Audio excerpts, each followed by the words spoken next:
Good evening, my name is Garrett, and welcome to The Last Call. On tonight's Versus, we have Ardbeg Uigedail coming in at a 54.2% ABV, no official age statement, versus Ardbeg Corryvreckan coming in at a 57.1% ABV, no official age statement.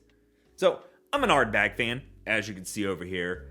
Every time I get an opportunity to buy one, I usually do, as long as its pricing is within reason. It was my first real deep smoky whiskey that I just fell in love with. Now, in the cult of Ardbeg, a lot of people are very cut down to center on what their favorite bottling is, and a lot of them land on Uigedail. And the big difference between these two is Uigedail is finished in ex-Oloroso sherry casks, while the Corryvreckan is coming in at a higher proof point. And when it comes down to pricing, they're very similar as well in most markets, but it comes down to taste, which is why I'm going to hopefully make a decision here today. So let's go and jump into things. We're going to talk about color, notes, taste, wrap it up in the market price section, and hopefully pick a winner. Let's go. And as always, make sure you like the video, subscribe to the channel, hang around for a bit, maybe become a member if you'd like. If you're interested in some other reviews over Ardbeg's offerings, they'll be linked up above and down below for you to enjoy after this one. Ooh, that was squeaky. It's been a minute since I've had a smoky peaty scotch, and I was in the mood. And boy, oh boy, sometimes you just crave it. Especially once you get down the rabbit hole of smoky scotches. Oh, they're already jumping out of the glass. Color-wise, definitely you can tell the Uigedail is darker. That Oloroso sherry cask really takes a hold in that color there. It's beautifully dark. But to give all credit to where credit needs to be, it's fairly dark on the Corryvreckan. But let's start with notes on the Uigedail. It's been a hot minute since I've had this. And I'll tell you what, the Oloroso sherry cask in this one is beautiful. It is as sweet as a dessert. A lot of those dark, rich fruit notes are coming out. Don't get me wrong, you get the smoky, the peaty, the earthy, the saltiness. But that Oloroso sherry brings in a dark plum, a little bit of caramel in there as well, almost salted caramel. No ABV, nothing harsh, no off notes. It is just beautifully sweet. And if you've never went down the path of smoky scotches, this will definitely take you for a loop. But the nice thing is that sherry cask bringing in those sweetnesses, again, almost like I would say almost like a fruit cake kind of note to it, because it's sweet yet heavy and dark. And that saltiness just right across the top. It gets a lot of that ex-bourbon characteristics with that oak, the vanilla, the caramels that are coming through. But gorgeous on the nose. A lot of sweet characteristics going on. All right, let's go for notes on the Corryvreckan. And here, it's very similar if you would remove that sweet characteristic coming out from that Oloroso sherry.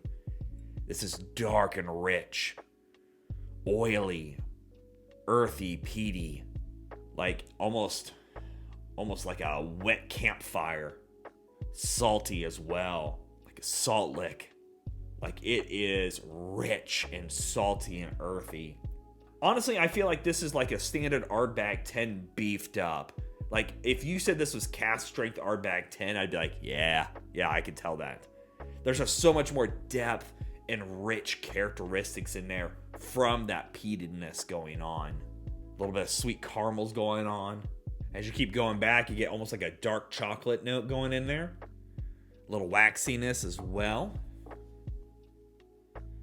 But as soon as you go back over here, that Oloroso sherry, it gets sweeter and sweeter. Again, dark plums, apples, pear. Just so rich over here on the Uigedail comparatively to the Corryvreckan. But the Corryvreckan is just packing a punch of just classic Islay notes going on. All right, let's go for tastes on the Uigedail. That is a sip to be reckoned with. Coats the palate to a T. Rich, oily, salty. Almost so salty it's stinging my tongue a little bit. But in a very good way. But then you get this big old rich, bold Oloroso sherry going on, bringing in that dark fruit note. And again, with that bit of salted caramel going on in here, it's very dessert-like. It's still not for the weak of heart, but if you're willing to jump into the deep end of peated scotches, this will get you there.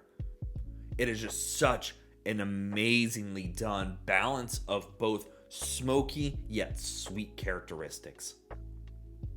Even though there's no age statement on this one, it has just got so much complexity going on. As you keep sitting here sipping on it, it just gets more and more rich. The chocolate notes are starting to show up. That bit of caramel drizzled over a piece of 7-layer chocolate cake. A little bit of ganache in there. And then this rich, dark, deep plums and apples drizzled over the top of it. It is a beautiful sip. And I gotta say, because there's no ABV, that burn or harshness or youth notes going on in here, you still know this is a beautifully done sip. All right, let's go for a sip on the Corryvreckan. That is so good. How well that is balanced on the palate. Because yet again, you're getting all that rich ex-bourbon cask notes in there. The oily mixing in there with the bit of caramel, that deep, rich charriness. It is, I'm salivating from it. That's why I keep swallowing, because there's just so much flavor impacted on the palate from that sip.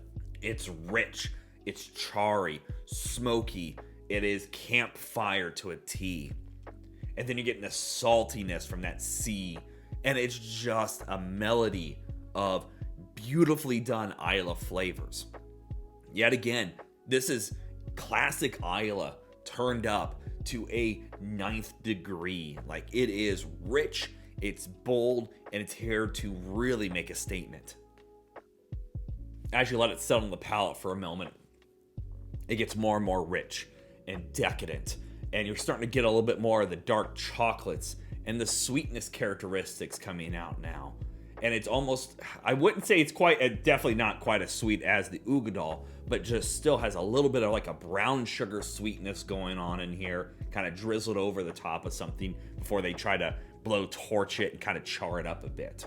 And as you keep letting it rest there even longer, you start finding that pepperiness in there, a little bit of almost like a clove tingle going on. Let's go back to the Uigedail here. You start getting a little bit of pepperiness and that little pinch of clove over here on the Uigedail as well. Oh, it's such a good sip. All right, let's talk about market price, because we all know market price is market price, and it's always going to vary. So if I remember right, I bought these about a year ago, and I paid, I think it was like $80, $85 a piece on them. Now, most of the time, you can find these between the $80 to $100, but usually skirting closer to that 90-ish price point. And to be honest, they're both really darn good sips.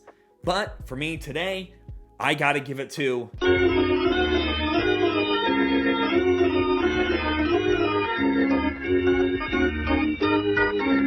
As much as I love the flavor the other bottle brings to the table, I gotta say it was a phenomenal sip.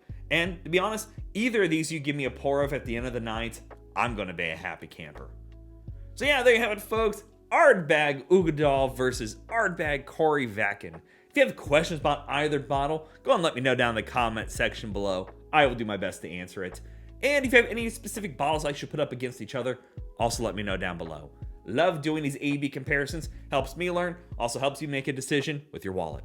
And as always, may your last drink of the night be the best one.